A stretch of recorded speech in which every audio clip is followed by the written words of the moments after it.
tear it down? I don't know. Do you think that they should? Oh, yeah. Somebody said that front door is open, and all you see is rats going in there from the side of the building. It's terrible.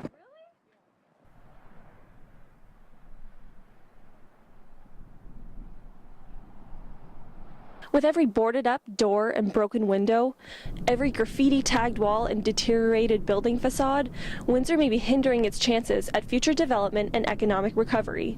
The city is in a state of despair. There are vacant buildings littering the neighborhoods, and the west end of Windsor has been one of the most hard-hit areas. These buildings are sitting stagnant, with no sign of life at all.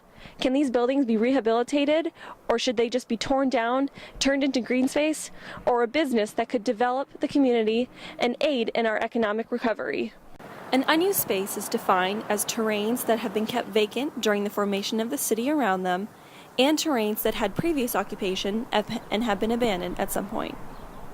While there are many spaces around Windsor that have been kept vacant during the formation of the city around them, for the sake of this report, I will be focusing on buildings that had previous occupation and have since been abandoned and remained vacant for a number of years. I wanted to get a developer's point of view, so I went right to the industry leader in southwestern Ontario. Rocco Tullio of Rock Developments has worked on developing office, retail, design-build facilities, industrial and commercial land developments, and also many of the buildings that you see around in Windsor. I wanted to get his take on the abandoned buildings in Windsor and the unused spaces and what can be done with them. And also, how does he work to make sure that his buildings do not become an eyesore for the community? Well, for me, it's more of a it's just personal pride. At the end of the day, it's your signature. Your name's on there, and so for us, we spend quite a bit of time when we develop a site in terms of aesthetics, making sure it's in keeping with the local community, being respectful of the neighbors around you, what's important for them, whether it's lighting and aesthetics and curb appeal.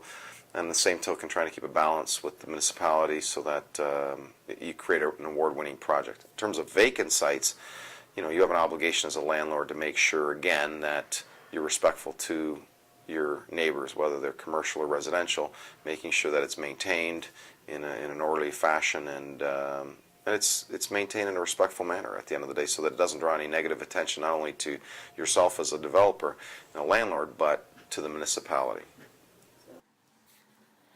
The abandoned spots in Windsor are still subject to the laws of ownership, taxes, and valorization. I sat down with Chief Building Official of the City of Windsor, Leanne Doyle, to discuss the matter of the abandoned buildings in Windsor. I know that in some cases the buildings are structurally sound. They are not in the state of any sort of collapse or, there's no public safety issues. As long as the buildings are boarded and secured, they can be maintained that way with making sure that they are until such time as decisions are made as to how they wish to redevelop the property. That's something that happened in the Grace site, and we monitored it to make sure that it was, there was no breach of people going into the building and causing issues. And knowing that there were applications to redevelop. We did have an application. Unfortunately, it didn't proceed. But those, you have to get people be having awareness that these development projects sometimes take time. So you want to make sure that the building is at least secured, so that it gives people the option if they wish to, renovate the building or demolish the building, whatever the circumstances are. Mm-hmm. I would be shocked if they kept the hospital on and let their hotel do, just because I think it's so mishmashy and it's so old. I think that the best thing for that would be to, and again, this is from a developer standpoint, some people may take this offensively, but I think is you demolish that and try to find a major national tenant, create maybe office there because you've got the parking garage there, create something, a nice office environment there that you could turn that into a positive. I don't know that we will need you're going to have this mega hospital that's going to serve most of Essex County, and then you're going to have the hospital there, what's the other one's name? Met, which basically has been renovated and is at least updated somewhat. So for me, I think that those are the two that would say, but I have no idea. But I think that from a developer standpoint, that would make the most sense for me. But there is hope yet.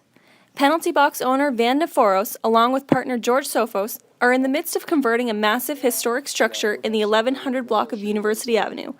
It was originally built in 1886 as North America's first electric streetcar production facility, and also powered all of the surrounding buildings, and now it is being turned into a new 400-seat Penalty Box location. Well, somebody has to start. That's true. Somebody has to start to do something. Like Mike Berkowitz did in Walterville area. Somebody has to start, and the rest are going to follow. For sure, we wish we had a little bit more cooperation with the city, but I think from now on they're going to look a little bit more supportive anyway.